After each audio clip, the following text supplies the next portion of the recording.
व्यासपीठावरील गुरुजन वर्ग आणि येथे जमलेले माझ्या मित्रमैत्रिणींनो, खूप दिवसापासून चालू होतं की गेट टुगेदर ठेवायचं म्हणून, पण तो योग आला. तर सर्वजण खूप आनंदी आहेत. आणि म्हणजे आपण जेव्हा जन्माला येतो ना, म्हणजे लहान असतो, नंतर बोलायला शिकतो, चालायला शिकतो, नंतर आपले आई वडील आपल्याला शाळेत घालतात.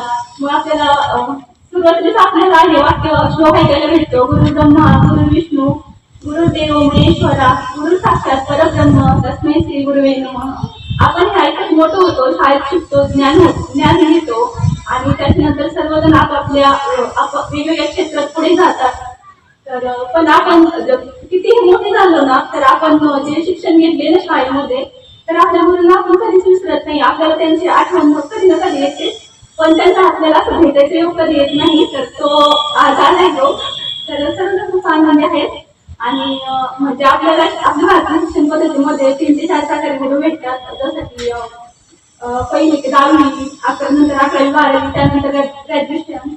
पण मला 5 प्रकारचे गुरु भेटलेत. माझं शिक्षण 4थी पर्यंत ओढुलीमध्ये झालं. नंतर 5वी ते 10वी रेसिडेन्शियल हायस्कूल, त्यानंतर 11वी 12वी आपलं आप्पासाहेब ठाकरे ज्युनियर कॉलेज, नंतर ग्रॅज्युएशन माझं मध्ये झाले आणि पोस्ट ग्रॅज्युएशन मी जिजामाता भिंडा कॉलेजमध्ये गेले.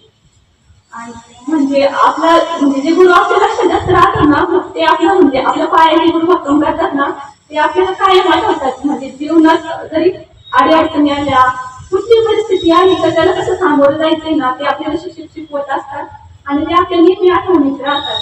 म्हणजे इकॉनॉमिक्स शिकवायला लांडे सर होते, जगताप सर पण होते, पण आम्हाला डिव्हिजनला लांडे सर होते. तर सर नेहमी शिकवायचे, म्हणजे आपले शास्त्र शिकवायचे. सरांनी त्यावर सांगितलं होतं, जो इकॉनॉमिक्स मध्ये परफेक्ट होतो ना, तो जीवनात नक्की यशस्वी होतो. म्हणजे कुठलीही परिस्थिती आली ना, तो कधीच फेल होत नाही. आणि मी पण माझं पोस्ट ग्रॅज्युएशन पण इकॉनॉमिक्स मधूनच केलंय. आणि म्हणजे मी स्पर्धा परीक्षांचा पण खूप अभ्यास केला आणि तो वेळेस मला थोडं वाचून माझं राहून गेला. पण मग मला असं वाटत होतं की आता इतका अभ्यास केला, आता एवढं म्हणजे मेहनत व्हायला लागेल. पण ते इकॉनॉमिक्स सरांनी शिकवल्यामुळे मला असंही वाटलंच नाही. मग मी काय केलं, युट्यूब चॅनल चालू केलं आणि तिकडनं पण पेमेंट वगैरे चालू झालंय. आणि साईडला मी हे रिलेटेड नाही का ऑइल आणि शॅम्पू बनवते, तो पण बिझनेस चालू केलाय. म्हणजे असं नाही का हे क्षेत्र नाही तर आपण असं नाही जायचं, कुठल्याही क्षेत्रात पुढे जायचं. आणि आपल्या काही जणी गृहिणी असेल तर स्वतःला कधीच कमी समजायचं नाही. म्हणजे गृहिणी पण जे मुलं घडतात ना, तर हे सगळं गृहिणी घडवतात आणि त्यांचं पण योगदान खूप महत्वाचं असतं, कारण त्याच्याशिवाय पुढे जाऊ शकत नाही. आणि जेवढे शिक्षक आपल्या आयुष्यामध्ये महत्वाचे असतात ना, तेवढेच मैत्रिणी देखील खूप महत्वाचे असतात. म्हणजे घरी पण कुठे प्रॉब्लेम मध्ये असेल, आपण एकमेकांना शेअर केलं ना, तर त्यातून आपण नक्की बाहेर येतो.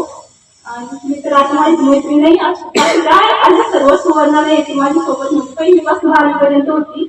मला खूप आठवतं, म्हणजे आम्ही पास काढला होता नाही का, वडील अंतर कमी आहे, पण आम्ही बस प्रवास करायचो.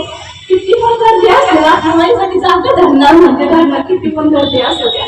आणि चिंचा बोरा कवठं सगळं घेऊन यायची, वाटायला किती द्यायची. म्हणजे खूप आठवतं. आणि म्हणजे आपण संसारात वगैरे सर्वजण जमून जातो, पण कधी ना कधी आपले जे जीवन मित्र शिक्षक वगैरे असतात ना, यांनी सर्वांची आपल्याला आठवण येते. तर आज छान वाटलं, म्हणजे हा योग परीक्षेमुळे आणि मी पुढाकार घेतला आणि हा योग घडून आणला. तर मी सगळ्यांचे आभार मानते. तर ते आपण पुन्हा मागच्या आठवणीत पुन्हा रमलो. तर सर्वांचे धन्यवाद. आणि सर्व वेळ काढून आले तर सर्वांना खूप थँक्यू.